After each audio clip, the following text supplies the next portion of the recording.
హోలీ పండుగ అంటే కొందరు రంగులు తెచ్చుకొని చల్లుకుంటారు, కొందరు పువ్వులతోనే హోలీ పండుగ చేసుకుంటారు, కొందరు గుడ్లు కొట్టుకుంటారు, కొందరు ఇంకా మోరిల బురద ఎత్తిపోసుకుంటారు, పెండ నీళ్ళు చల్లుకుంటారు. కానీ ఉత్తరప్రదేశ్లో మాత్రం హోలీ పండుగ అందరికంటే వెరైటీగా చేసుకుంటారట. ఆ వెరైటీ ఏంటిది అంటారా? మీరే చూడురి.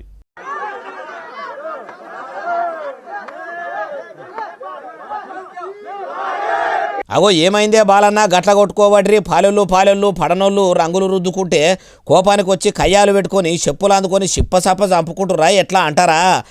కాదు, వాళ్ళు హోలీ పండుగ అట్లనే చేసుకుంటారట. రంగులు రుద్దుకుంటా చెప్పులు అందుకొని సిప్పసప్ప జరుచుకుంటారట, ఒకరినొకరు సప్పరించుకుంటారట. అగో అదేం పండుగనే అంటే అది వాళ్ళ ఆచారమట.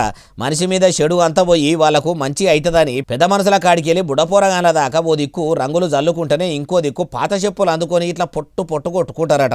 తాతల కాలం నుంచి మా ఆచారం ఇట్లనే వస్తుంది, మేము ఇప్పటికీ కూడా ఇట్లనే పండుగ చేసుకుంటామని అక్కడి పబ్లిక్ అంటుర్రట. ఇట్లా ఒక ఉత్తరప్రదేశ్లోనే కాదు, మన తెలంగాణ రాష్ట్రము నిజామాబాద్ జిల్లా సాలూరా మండలం ఉన్సా ఊళ్ళే హోలీ పండుగ నాడు నడమల ఇట్లా పగ్గం పట్టి పిడికిళ్ళు పట్టి పిడిగుద్దులు గుద్దుకుంటారట.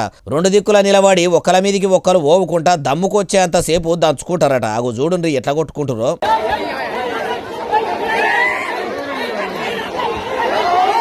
ఓ కొడుక, కడుపులున్న కోపంతో పిడికిలి పట్టి పిడిగుద్దులు గుద్దుతే బతుకుతారా?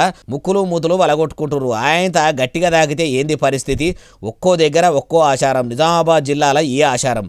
కానీ చూసినరా, కొన్ని జాగాల్లో ఆచారాలు అనుకుంటా గమ్మది చేస్తారు కదా. అవుగాని చెప్పులతో కొట్టుకునే పండుగ ఏడనో చెప్పలేదు కదా. ఏడనో కాదు, ఉత్తరప్రదేశ్లో ఉన్న మధురా జిల్లా బచ్చగావు ఊళ్ళేనట. ఎట్లున్నది మరి వాళ్ళ ఆచారము? ఈ చెప్పులతో కొట్టే ఆచారము లీడర్లు హామీలు నెరవేర్చకుంటే వాళ్ళను కొట్టేటట్టు కూడా ప్రతి వారం పెడితే ఎన్ని పాత చెప్పులు దిగుతాయో అంటుర్రు ఈ ముచ్చటిన్నోళ్ళు.